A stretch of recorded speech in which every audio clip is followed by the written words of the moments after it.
जय हिंद भाई। इससे पहले अब जो हमारा चल क्या रहा है, 1 मिनट।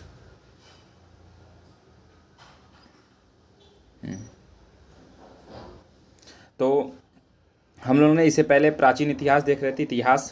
इतिहास में प्राचीन इतिहास देख रहे थे। तो हम लोगों ने प्राचीन इतिहास के ऐतिहासिक सोर्स कंप्लीट कर दिए थे, पाषाण काल भी कंप्लीट कर दिए थे, हड़प्पा सभ्यता भी हमने कंप्लीट कर दिया था। आज हम देखेंगे क्या, वैदिक काल। देखना, वेद का शाब्दिक अर्थ क्या है, ज्ञान। सर्वाधिक प्राचीन वेद कौन सा है, ऋग्वेद। ऋग्वेद कितने होते हैं, 4 होते हैं। ऋग्वेद, सामवेद, यजुर्वेद और अथर्ववेद। अथर्ववेद तो बाद में आया था। आर्य शब्द किसको इंगित करता है, श्रेष्ठ वंश को, है ना, उच्च कुल वाले को, श्रेष्ठ को आर्य शब्द। ऋग्वेद में कुल कितने मंडल और सूक्त हैं, तो 10 मंडल हैं। इंपॉर्टेंट देखो, वैदिक काल से इंपॉर्टेंट टॉपिक है भाई, इससे सवाल बनते हैं, ठीक है। अब देखो, हड़प्पा काल से बने न बने सवाल, पर वैदिक काल, अब जैन धर्म, बौद्ध धर्म, अब ये सब देखो मैं बता दूंगा टॉपिक कौन कौन से आखिरी में। जैन धर्म को इंपॉर्टेंट में रखना, ठीक है, आप इनको अच्छे से पढ़ना। जितना इसमें दिया उतना ही पढ़ना, काम खत्म। 1028 क्या सूक्त हैं। त्रयी नाम किसके लिए प्रयोग किया जाता है, देखो त्रयी यानी कि 3 वेद। त्रयी मतलब 3 वेद। 3 वेद कौन कौन से पूछ सकता है, तो ऋग्वेद, सामवेद, यजुर्वेद। अथर्ववेद को त्रयी वेद में नहीं रखा जाता है। यज्ञ संबंधी देखो, चारों का अपना काम होता है, ठीक है। यज्ञ संबंधित विधि विधानों का जानकारी किस वेद से मिलता है, यजुर्वेद से। किसमें, यजुर्वेद से। देखो ऋग्वेद में ये सब ज्ञान क्या है, सामवेद और यजुर्वेद। यजुर्वेद देख लिया आपने, यजुर्वेद किससे मिलता है, यज्ञ योग से मिलता है। सामवेद संगीत से मिलता है। या अथर्ववेद देखोगे तो जादुई से देखो यहाँ पर दिया है, 4 वेदों में से किस एक जादुई माया और वशीकरण का वर्णन है, तो अथर्ववेद। इसमें जादू टोना भूत भूतिया वाला काम मिलता है, किसी को वश में करना ही सब है। उपनिषद किस परंपरा पर आधारित है, भारतीय दर्शन परंपरा पर। ऋग्वेद का कौन सा मंडल पूर्णतः सोम देवता को समर्पित है। मंडल देखे थे, कितना मंडल है, 10 है। तो 9वां मंडल किसको समर्पित है, सोम मंडल को। अध्यात्म ज्ञान से संबंधित नचिकेता और यम का संवाद किस उपनिषद से प्राप्त होता है, कठोपनिषद में। उपनिषद काल में राजा अश्वपति किस स्थान के शासक थे, तो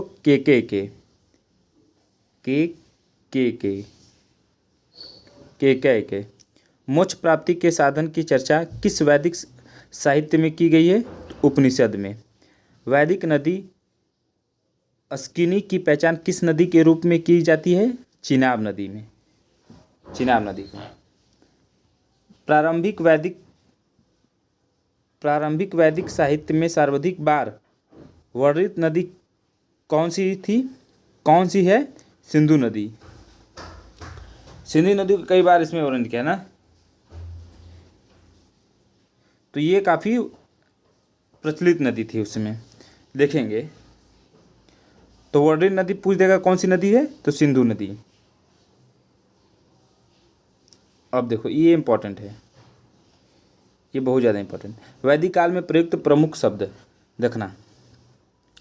आज के समय में देखेंगे, जैसे गाय है तो उस समय गाय को क्या कहा जाता था, राजा को क्या कहा जाता है, ठीक है। गाय को क्या, अधन्या कहा जाता है, जिसका वध न हो। उसमें वैदिक काल में गाय का वध करना पाप था, गाय का वध नहीं किया जाता था।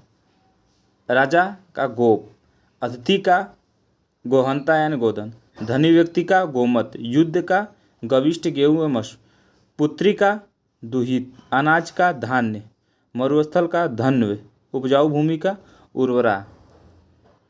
आज भी कहते हैं उर्वक है भूमि है। पशुचारण योग्य भूमि खिल्य, हल से बनी नालियाँ सीता। कौन सा वेद ऋग्वेद पर आधारित संगीत, देखो अब संगीत में आ गया ना, तो कौन सा वेद है, तो सामवेद। वर्ण व्यवस्था कास्ट सिस्टम का सर्वप्रथम विवरण कहाँ से प्राप्त होता है, ऋग्वेद में। ऋग्वेद के 10वें मंडल में यहीं से वर्ण व्यवस्था आ जाता है कि क्षत्रिय शूद्र वैश्य ये सब आ जाते हैं, 4 वर्णों में इसको बांटा गया था। बड़ी खराब व्यवस्था है भाई। पूर्व वैदिक काल यानी कि प्री वैदिक पीरियड में किन दो संस्थाओं का राजा का नियंत्रण होता था? सभा और समिति का। उस समय देखोगे वैदिक काल में, पूर्व वैदिक काल में, तो सभा और समिति का ही राजा पर नियंत्रण होता था।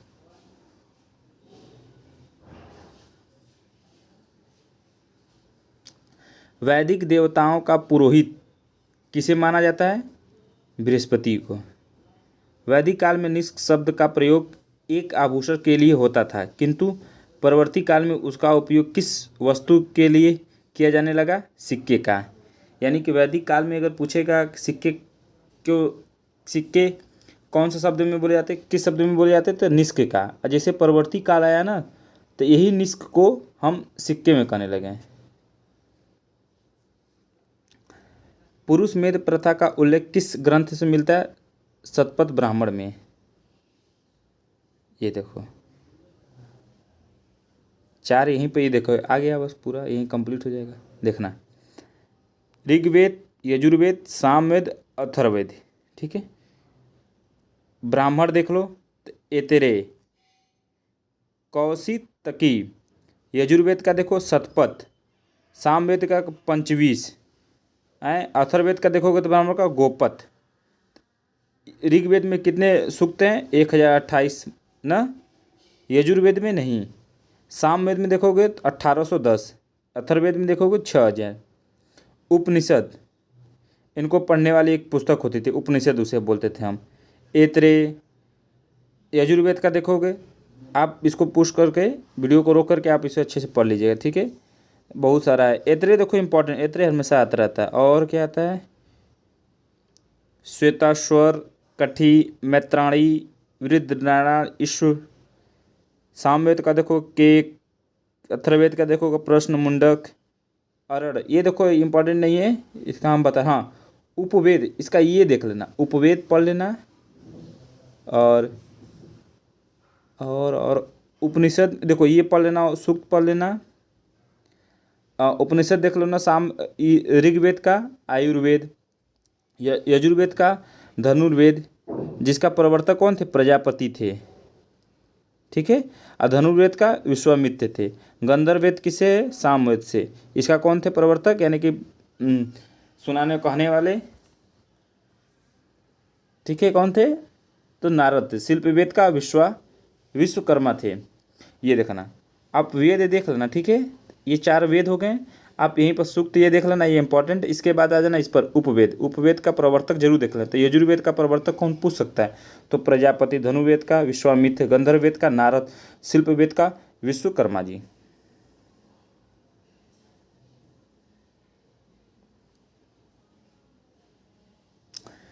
ईरान से भारत में आर्यों के आने की सूचना किस अभिलेख में मिलती है? देखो, तो कौन से अभिलेख में? बोगज कोई अभिलेख था।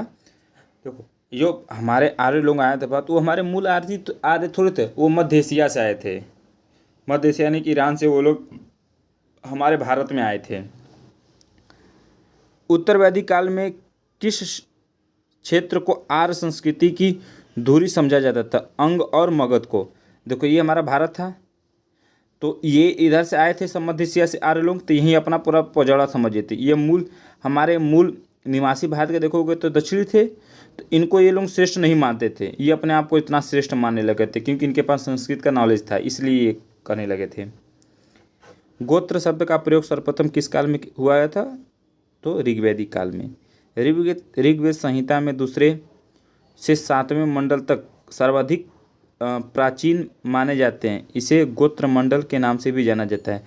देखो, ऋग्वेद में देखोगे 10 मंडल है, ऋग्वेद में 10 मंडल है, तो 2 से लेकर 7वें तक, 2 से लेकर 7 तक जितने भी सब आते हैं मंडल ना, उसे हम गोत्र मंडल भी माना जाते हैं, क्योंकि ये काफ़ी प्रमुख इम्पोर्टेंट मंडल थे। ऋग्वेद काल में जनता का विश्वास किसमें था? बलि एवं कर्मकांड में। ये सब बलि और कर्मकांड में ये सब विश्वास रखते थे ऋग्वेद काल में। प्रसिद्ध दशराज युद्ध किस नदी के तट पर लड़ा गया था? परुष्णी, यानी कि जो आज वर्तमान में देखोगे रावी नदी है, उसी पर। दशराज युग का वर्णन ऋग्वेद के कौन से किस मंडल में मिलता है? तो 7वें मंडल में। इंपॉर्टेंट है भाई। आर्य के जीविकोपार्जन का मुख्य सोर्स क्या है? तो यानी कि उनके आर्य लोग थे, उनका जीवन शैली, उनको जीने का क्या मुख्य सोर्स था? तो पशुपालन एवं कृषि। वो कैसे जीते थे ना, आज हम कैसे जीते हैं? जॉब पकड़ते फिर आज जॉब के सहारे, चाहे कृषि के सहारे हम यही है ना भाई, जीते हैं। जॉब मिलता है, फिर उसका पैसा कमाता है तो सामान से मार्केट ये था। तो वो प्रमुख सोच था उन लोगों का क्या था? पशुपालन और कृषि के इशारे वो लोग, उनका जीवन यापन चलता था। आज भी देखो कि कृषि के ऊपर चलता है। ऋग्वेद में उल्लेखित यव शब्द किस कृषि उत्पाद के लिए प्रयोग किया गया था? तो जौ के लिए। जौ, ऋग्वेद में जौ का जो जौ हुआ था, तो कौन सा शब्द था? यव शब्द का। वैदिक युग में प्रचलित लोकप्रिय शासन प्रणाली का क्या नाम था? तो वंशानुगत राजतंत्र प्रणाली। तो वैदिक युग में कैसा शासन आ गया था? वंशानुगत आ गया था, राजा का बेटा ही राजा बन, और सही में चला ही था।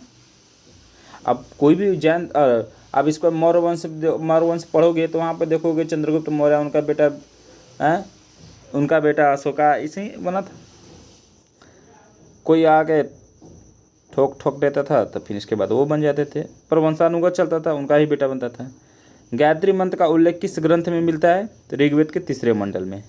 तो गायत्री मंत्र 7वां युद्ध जो था, तो वो भी इसका देख लेना है। ऋग्वेद में किसको युद्ध का देवता है? इंद्र को। पूर्व वैदिक आर्यों का सर्वाधिक लोकप्रिय देवता कौन थे? इंद्र थे। तो युद्ध का देवता और लोकप्रिय देवता कौन थे? इंद्र थे। गायत्री मंत्र की रचना किसने की थी? विश्वामित्र ने। श्रीमद् भागवत गीता का मूल रूप से किस भाषा में लिखी गई थी? देखो संस्कृत भाषा में। अगर जो हमारा भागवत गीता है, श्रीमद् भागवत गीता है, उसका मूल देखोगे किस भाषा में लिखा गया? तो संस्कृत भाषा में। सत्यमेव जयते हम देखोगे तो किस ग्रंथ से लिया गया शब्द? मुंडकोपनिषद से। ये बहुत इंपॉर्टेंट है। देखोगे जो भारत का राष्ट्रीय चिन्ह है अशोक चक्र देखोगे जो सारनाथ से लिया गया। सारनाथ, जैसे सारनाथ है ना, सारनाथ में यहाँ पर अशोक चक्र है ना, तो वहीं पे से नीचे आ गया। जो शेर बना है ना, शेर, अशोक चक्र, जो हमारा राष्ट्रीय चिन्ह है, जो ये बाघ है जिसका 3 मुख दिखाई देता है, सम्राट अशोक का ही दिया है।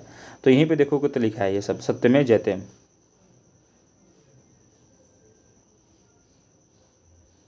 ये देखो इम्पोर्टेंट बहुत है। ऋग्वैदिक नदियाँ देखो, आज के वर्तमान में देखोगे तो झेलम, व्यास ना, घग्गर नदी हम कहते हैं, पर उस समय इसे क्या कहा जाता था? तो झेलम इम्पोर्टेंट है, क्योंकि आज जो इम्पोर्टेंट नदी उसी का देख लेना। झेलम, वितस्ता, व्यास नदी का विपाशा, घग्गर नदी का द्रुति, दिवती, क्रुभु, ये क्रुमु का इम्पोर्टेंट नहीं है, काबुल का ये भी इम्पोर्टेंट नहीं है, गंडक, हाँ गंडक का सदानीरा, चिनाब देख लेना, अस्किनी, सतलज का सतुद्री, गोमती का गोमल देख लेना, सिंध का सिंधु देख लेना, घग्गर का सरस्वती देख लेना, सोहन इंपॉर्टेंट नहीं है, स्वागत की इंपॉर्टेंट नहीं है। ये इंपॉर्टेंट है, घग्गर, सिंधु, गोमती, सतलज, क्योंकि चिनाब, गंडक ये इंपॉर्टेंट है, क्योंकि आज भी नदियाँ पढ़ेंगे तो इनका काफ़ी ज़्यादा यूज देखते हैं हम लोग। संस्कृत में मूल लिपि क्या थी? संस्कृत की मूल लिपि क्या थी? तो ब्राह्मी थी। देखो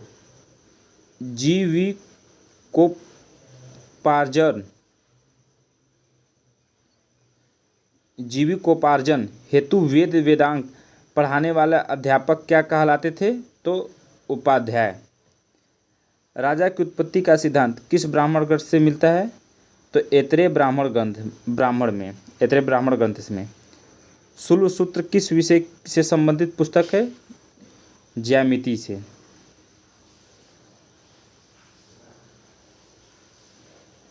असतो मां सद्गमय वाक्यांश कहाँ से लिया गया है?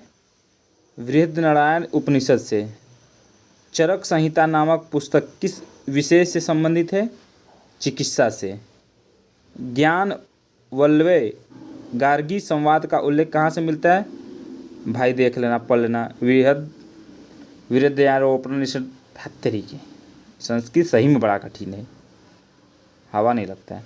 वैदिक काल में लंबे समय तक अविवाहित रहने वाला कन्या को क्या कहलाता था? अमाजू। जो जो स्त्री काफ़ी लंबे समय तक अविवाहित रहती थी। वैदिक काल में द्विज श्रेणी में कौन कौन शामिल थे? तो ब्राह्मण, क्षत्रिय और वैश्य।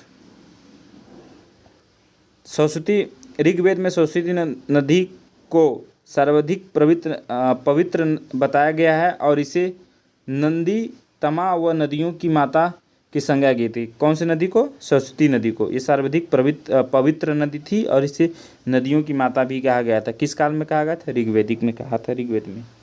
ठीक है, देखो इंपॉर्टेंट में देखना, ये सब इंपॉर्टेंट है भाई। गायत्री का उल्लेख कहाँ मिलता था? ये देखो, युद्ध का देवता, ये इंपॉर्टेंट है। गायत्री रचना, ये श्रीमद् भागवत गीता सप्तम जीते, ये इंपॉर्टेंट है। 4 इधर इंपॉर्टेंट होंगे। अब आगे देखो, बाकी इधर नहीं। ये देख लेना, नदी का देख लेना आप लोग। ठीक है, ये नदी वाला इंपॉर्टेंट है। ये देखो, जनता का विश्वास, दशराज युद्ध कहाँ लगा था? रावी नदी पर, ये देख लेना। और वेद में ये देख लेना जरूर आप, वेद का देख लेना, चारों वेद ये। और उपनिषद देख लेना, उपनिषद मैत्रेय देख लेना। और उपनिषद और प्रवर्तक ये भी देख लेना।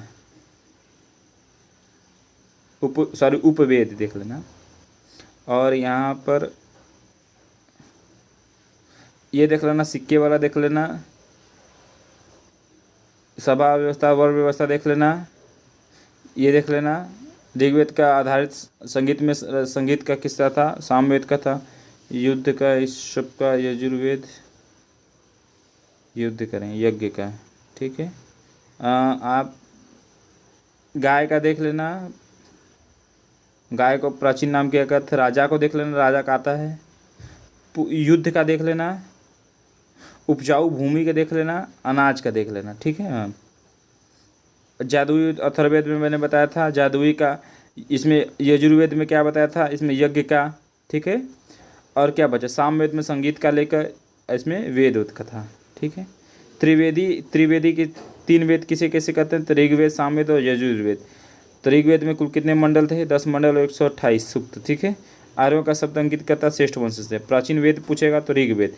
वेद का शाब्दिक अर्थ क्या है? ज्ञान। ये सब इंपॉर्टेंट है, ये भी देख लेना, ये इंपॉर्टेंट है। ऋग्वेद का कौन सा मंडल पूर्णतः सोम देवता को समर्पित है? तो 9वां मंडल। ठीक है, ये है। और वैदिक अश्किनी की पहचान किस नदी के रूप में की जाती है? तो चिनाब नदी के। ये इंपॉर्टेंट है। और के और तो कोई नज़र नहीं आ रहा है, पर इतना ही है